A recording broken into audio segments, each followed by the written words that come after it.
everyone, welcome to my channel. My name is Kayla and welcome to my 25-week bump date with little Connor. We're so close to getting to the third trimester. We are on the stretch, trying to get there to the end and have Connor here and safe and healthy and just so excited to be here finally. So welcome everybody. Starting at 25 weeks, the things I've noticed the most about my body, specifically starting this week, is just that severe constant back pain. It's just that lower back pain, like directly on the other side of my bump, where your back kind of just concaves in, just from the weight of the belly growing in the front.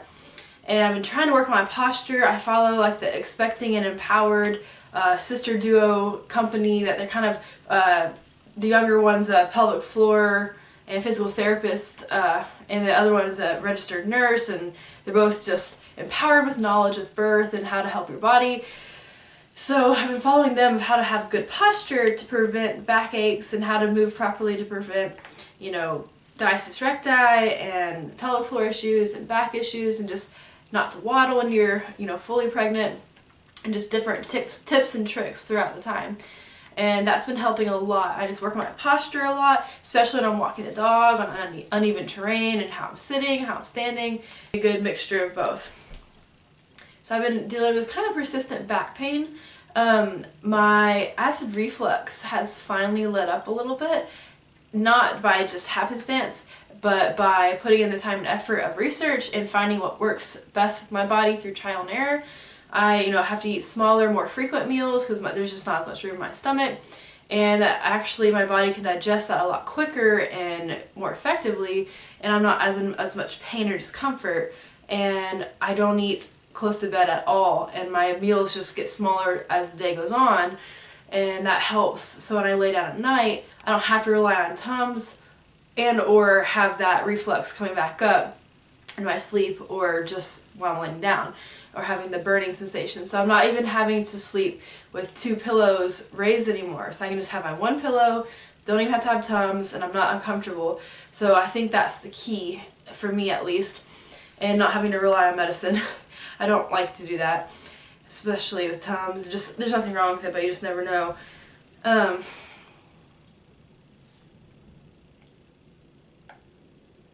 So it's been lovely figuring that out. It's all a learning curve, trial and error for what works for you and for each pregnancy, because each pregnancy is different. Because, I'm not huge, so I shouldn't have severe heartburn issues, so it's like, I'm going to fix this. I have noticed this week my sleep has not been great. It takes me a long time to fall asleep, and then I wake up early in the morning and just can't go back to sleep, and it's caused a few headaches just from the lack of sleep. And I guess my body's getting me ready for the newborn stage. I don't know, but it's a little frustrating. I had a great night's sleep last night, but the last few nights in a row, it had been really rough, and you just don't feel good when you don't get good sleep. And then I can't take a nap because there's not enough time, and you just don't feel good, and you just can't fall asleep. So that's what I've been struggling with, but hopefully that gets a tiny bit better.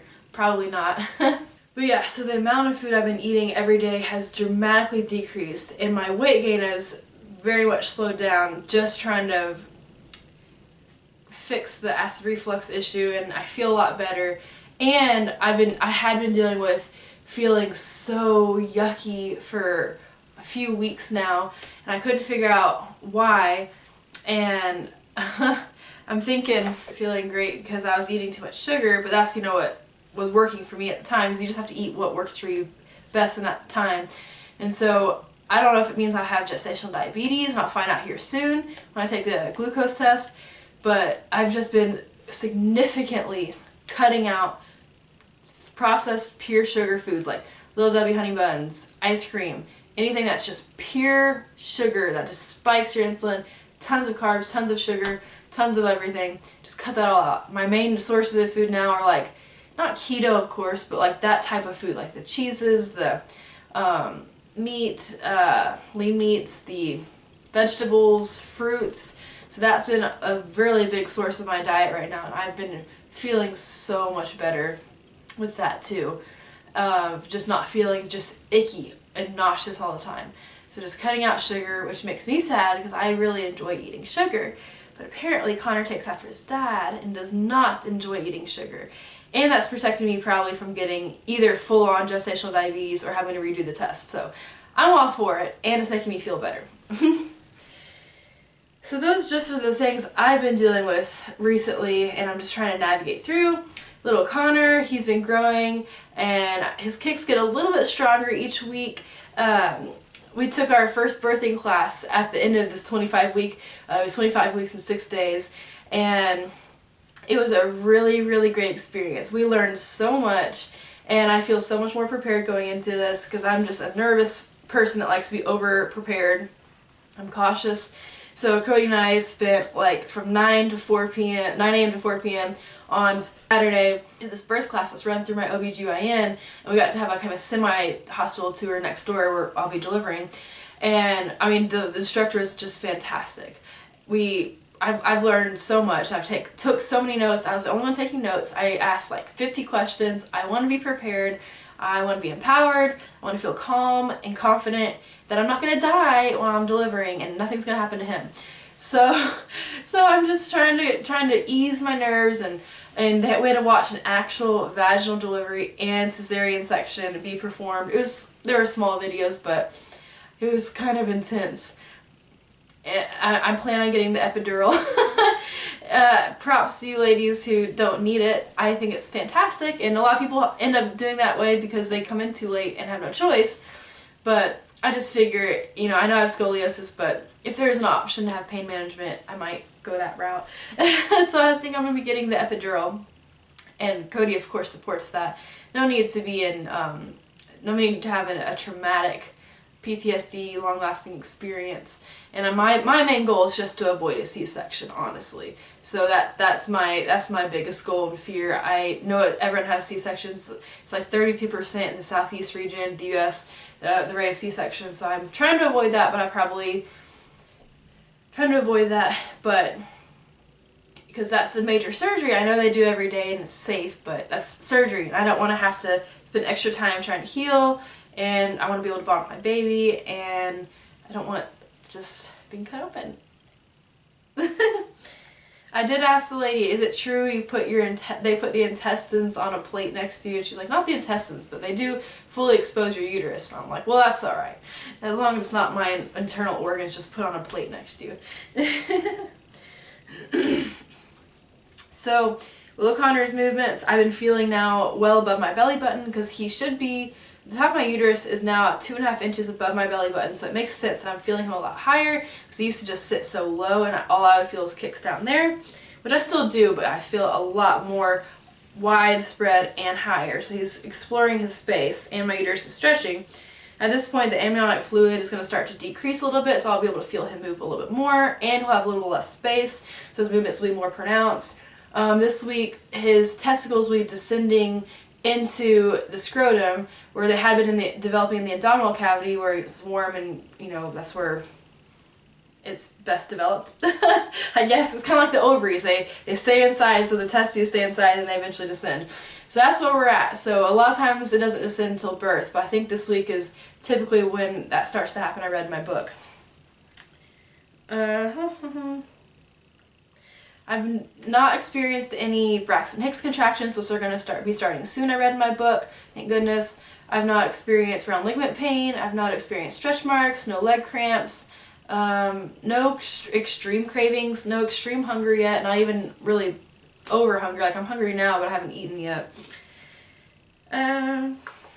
I've been able to keep in all my pre-pregnancy clothes. I learned the hairband trick for my jeans. You just kind of put the hairband across the little button. And since it's starting to get warmer outside, I got my very first pair of maternity jeans the other day at Target after the birthing class. I've been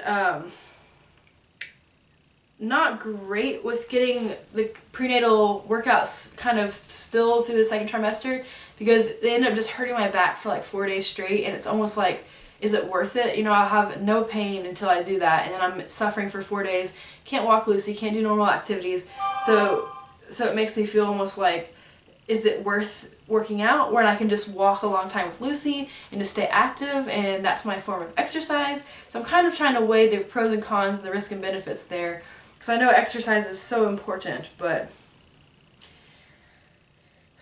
We'll just see. So, little Connor in my app is just a full-grown little human there. Size comparison, it just blows him up like you can't even see him on the phone screen. He's 14 inches long from crown to heel, 1.68 pounds in weight. His lungs are preparing for their first breath. The eyes are almost fully developed, and next week they'll be able to open and blink, and he's now able to register light like from behind the closed lids properly. His hearing has almost fully developed, and he'll be able to hear my voice now too instead of just deeper voices like Cody.